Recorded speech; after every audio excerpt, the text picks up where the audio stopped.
जय गुरु जी। संगत जी, आज का जो सत्संग मैं आपके साथ शेयर करने जा रही हूँ, ये कोई कहानी नहीं है।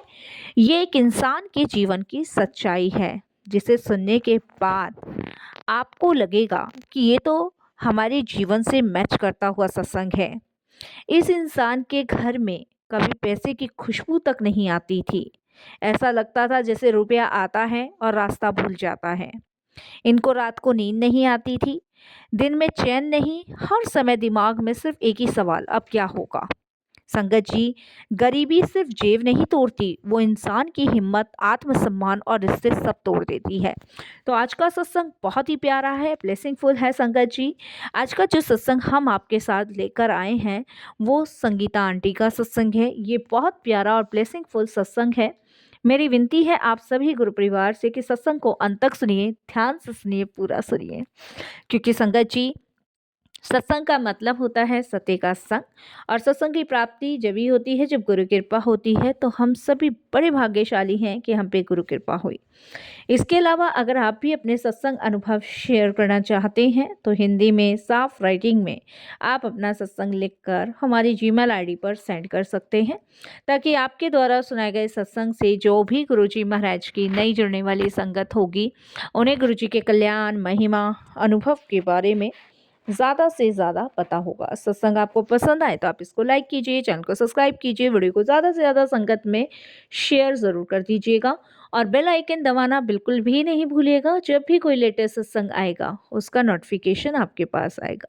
तो चलिए संगत जी, चलते हैं गुरुजी महाराज के सत्संग की ओर। सत्संग शुरू करने से पहले करते हैं गुरुजी का मंत्र जाप। ओम नमः शिवाय, शिवजी सदा सहाय। ओम नमः शिवाय, गुरुजी सदा सहाय। जय गुरु जी। संगत जी, सबसे पहले मैं गुरु जी महाराज का शुक्राना करती हूँ, अनंतम शुक्राना करती हूँ। संगत जी, आज जो मैं सत्संग अपना शेयर कर रही हूँ और अपने हस्बैंड का शेयर कर रही हूँ। मेरे हस्बैंड का नाम रमेश है और सत्संग शेयर करते हुए हमसे कोई भी भूल चूक होती है तो क्षमा कीजिएगा। गुरु जी के पवित्र मंत्र जाप से ही मैं अपने सत्संग की शुरुआत करूँगी। ओम नमः शिवाय, शिवजी सदा सहाय। ओम नमः शिवाय, गुरु जी सदा सहाय। संगत जी, मैं मेरे हस्बैंड एक साधारण फैमिली से बिलोंग करते हैं। मैं, मेरे हस्बैंड और मेरे हस्बैंड के माता पिता और मेरे 2 छोटे बच्चे। संगत जी, हम एक छोटे से घर में ही अपना गुजारा करते हैं। मेरे हस्बैंड एक छोटी सी नौकरी करते हैं कारखाने में। उनको जो भी तनख्वाह मिलती है वो इतनी मिलती है जिससे सिर्फ घर का खर्चा चल सके। संगत जी, बच्चों की फ़ीस, घर का किराया, बाकी संगत जी बहुत सारे खर्चे आप जानते ही हैं, गृहस्थी में रह के होते ही हैं। तो संगत जी, इसकी वजह से हम लोग बड़ी टेंशन और परेशानी में रहते थे। छोटी सी तनख्वाह में संगत जी क्या-क्या देखें। माता-पिता की दवाइयों का भी अलग से खर्चा, ऊपर से संगत जी बच्चों की भी फ़ीस, घर का किराया और ऊपर से संगत जी रिश्तेदारों के ताने कि इतनी उम्र हो गई है, कुछ बनाया ही नहीं अभी तक। मेरे हस्बैंड को हर कोई ताना मारता था कि दिन प्रतिदिन लोग तरक्की कर रहे हैं और तुमने अभी तक घर तक नहीं बनाया। इन तानों की वजह से संगत जी मेरे हस्बैंड बहुत दुखी और परेशान रहा करते थे। उनको ये फ़ील होता था कि मैं कुछ भी नहीं कर पा रहा, ना बच्चों के लिए, ना मेरे लिए, ना ही माता-पिता के लिए। मैं उनको बहुत समझाया करती थी कि परेशान मत हो, भगवान जो करता है अच्छा ही करता है। लेकिन संगत जी, दिन प्रतिदिन और ज़्यादा टेंशन होती जा रही थी। इधर मेरे हस्बैंड की नौकरी चली गई। संगत जी, जब उनकी नौकरी चली गई तो परेशानी दिन प्रतिदिन और बढ़ गई। संगत जी, मेरे हस्बैंड मंदिर जाते थे और भगवान से बातें करते थे और यही कहते थे कि भगवान बस मेरे को हिम्मत दो कि मैं अपने परिवार को संभाल सकूं, अपने परिवार को इन बुरे हालातों से निकाल लूं। संगत जी, जब नौकरी मेरे हस्बैंड की चली गई, हालात दिन प्रतिदिन बिगड़ गए। फ़ोन बजता था लेकिन नौकरी का नहीं, लोग पैसे मांगते थे।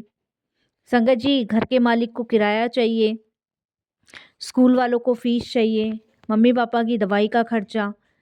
मतलब हम बिल्कुल ये समझ लो संगत जी ज़ीरो पे थे, बिल्कुल ज़ीरो पे।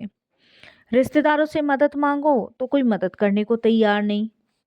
संगत जी, बल्कि जिनका कर्जा था वो सब हमसे यही पूछते थे कि आखिर पैसे कब दोगे। संगत जी, मेरे हस्बैंड कहते थे कि शायद अब हमारे दिन कभी नहीं बदलेंगे, कभी भी नहीं बदलेंगे, क्योंकि संगत जी एक लिमिट तक इंसान की किस्मत होती है और वो किस्मत बदलने का नाम ही नहीं ले रही है। हमारी किस्मत इतनी ख़राब है कि संगत जी नौकरी भी चली गई, कर्जा भी इतना हो गया है, कहाँ तक करें संगत जी। पिताजी की दवाइयों के लिए संगत जी सरकारी हॉस्पिटलों में लाइन में लगना पड़ता था और माँ की तो हिम्मत ही टूटती जा रही थी। हम दोनों मिलके संगत जी माँ को समझाते थे, लेकिन इधर तो मेरे हस्बैंड और मैं खुद भी टूटे हुए थे। संगत जी उस दिन पहली बार लगा कि शायद भगवान भी अमीरों के होते हैं। संगत जी बच्चे हर चीज़ के लिए तरस जाते थे और संगत जी मेरे हस्बैंड अंधेरे में बैठ के खुद से लड़ते थे। मेरे से संगत जी ये हालत देखी नहीं जा रही थी। मैंने अपने हस्बैंड से कहा कि मैं नौकरी कर लेती हूँ। मेरे हस्बैंड ने मुझे नौकरी करने के लिए मना कर दिया। उन्होंने कहा कि मैं आदमी होके जब नहीं कमा पा रहा तो अपनी औरत को क्यों भेजूंगा बाहर। संगत जी मेरे लिए ये सब चीज़ें बर्दाश्त करनी संगत जी बाहर होती जा रही थी। इधर हस्बैंड दुखी, इधर इन लॉस दुखी, इधर बच्चे दुखी। क्या करूं? आखिर कब तक मैं किसको क्या जवाब दूं? और पति की हालत मेरे से देखी नहीं जा रही थी। वो दिन प्रतिदिन डिप्रेशन में हो रहे थे, जिसकी वजह से वो इतने चिड़चिड़े हो चुके थे संगत जी कि उनको अकेले भी नहीं छोड़ा जा सकता था। एक रात संगत जी मैं यही सोच रही थी कि क्या हमारी इतनी ख़राब किस्मत है कि भगवान तक हमारी सीधी आवाज़ नहीं जा रही। बहुत दुखी थी, बहुत परेशान थी। संगत जी मैं पहली बार ये सोची थी कि अगर मेरे हस्बैंड को कुछ हो गया तो शायद मेरा क्या होगा। संगत जी मेरे को बहुत डर उस दिन लग रहा था। मैं पूरी तरह टूटी हुई थी। शायद संगत जी उस दिन पहली बार गुरुजी ने मेरे दिल की आवाज़ अपने तक सुन ली थी। शायद मेरी आवाज़ आसमान को चीरते हुए भगवान तक पहुंच चुकी थी। संगत जी उसी रात मेरी माँ का मुझे फ़ोन आया और उसने मुझे गुरुजी के पास चलने के लिए कहा। संगत जी मैंने उनसे मना किया कि मैं किसी बाबा या तांत्रिक के पास नहीं जाऊंगी, क्योंकि आपको तो पता ही है अगर इन्हें पता चल गया तो ये बहुत गुस्सा करेंगे, क्योंकि ये ऐसी चीज़ों पे विश्वास नहीं करते हैं। मेरी माँ ने मुझे बताया कि वो कोई संत, कोई साधु या कोई जोशी या कोई तांत्रिक नहीं है, वो गुरु हैं। एक बार जो भी उनके दरबार में जाता है तो ज़रूर उनकी किस्मत बदल जाती है। जब मेरी माँ ने संगत जी मुझे ये बात कही तो मैंने यही अपनी माँ को कहा कि मैं इनसे पूछ के आपको बताऊंगी। पहली बार गुरुजी के दरबार संगत जी मैं अपनी माँ के साथ पहुंची। मेरे हस्बैंड ने तो मुझे बहुत मना किया, लेकिन मैंने उनको यही कहा कि आखिरी बार एक बार जाके देख लेते हैं, क्या पता किस्मत बदल ही जाए। संगत जी बड़े उससे संगत जी गुरुजी महाराज शायद बुलावा था ही गुरुजी का, हस्बैंड माने। और संगत जी मैं अपनी माँ के साथ गुरुजी के दरबार पहली बार गई। संगत जी जब मैं फर्स्ट टाइम गुरुजी के दरबार गई तो उसका जो अनुभव मैं आपके साथ शेयर कर रही हूँ वो कुछ अलग ही था। संगत जी मैं आपके साथ यही कहूँगी कि गुरुजी ने कोई चमत्कार नहीं किया, कोई पैसा नहीं दिया। बस एक लाइन मुझे गुरुजी के दरबार में एक संगत आंटी ने बोली। मैं गुरुजी के दरबार गई, सुकून मिला, शांति मिली, एहसास हुआ कि हाँ मैं कोई ऐसी शक्तिशाली जगह आई हूँ जहाँ सच में हमारी किस्मत बदल सकती है। जब मैं लंगर कर रही थी तो जो आंटी मेरे साथ लंगर कर रहे थे उन्होंने मुझे सिर्फ इतना कहा, आंटी तुम्हारी तंगी ना ख़त्म हो जाएगी। संगत जी पहले मुझे समझ नहीं आया, फिर बाद में मुझे ये बात समझ आई कि शायद मेरी पुकार यहाँ तक पहुँच चुकी है। संगत जी मुझे समझ नहीं आ रहा था, लेकिन दिल में शांति थी, सुकून था, अच्छा लग रहा था वहाँ जाके।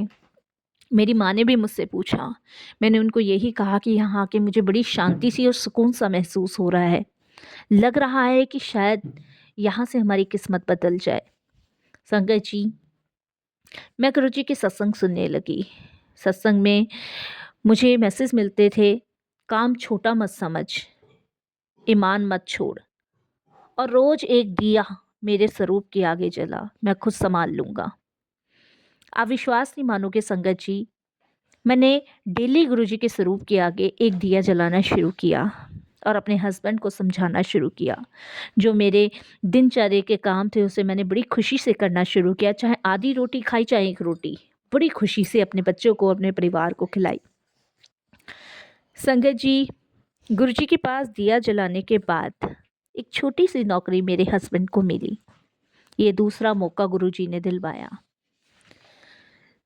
तीसरा मौका गुरुजी ने हमें जब दिया, जब पैसा धीरे धीरे आया, लेकिन हमारे अंदर का डर चला गया।